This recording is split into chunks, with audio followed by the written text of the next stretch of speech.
Bir minut iltimos do'stim yoki opa yo singlim agar shu videoni ko'rib turgan bo'lsangiz iltimos bitta like bosib shuni tarqatib qo'ying. Bitta qiynalgan oila shuni video qilganmiz. Ko'proq odam ko'rsin, balkim boylar chiqib yordam berishar. Iltimos sizdan bitta like. Eslaysizmi ko'zi ojiz ota 3 nafar qizaloq va sabrli ona. Un olgani qo'limiz yetmasdan bug'doy olamiz. O'zimiz o'shandan ham bug'doydan un chiqarib kelib yegan paytlarimiz bo'lgan. Ular bir xonali uychada o'zlariga tegishli bo'lmagan yerda yashashar edi.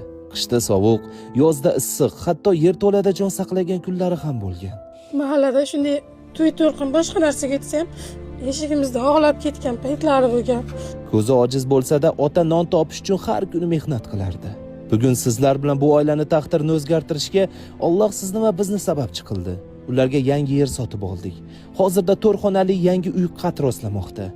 Bu sizlarning mehringiz orqali amalga oshirilayotgan hayotiy Alloh mo'jizasi. 200 million pul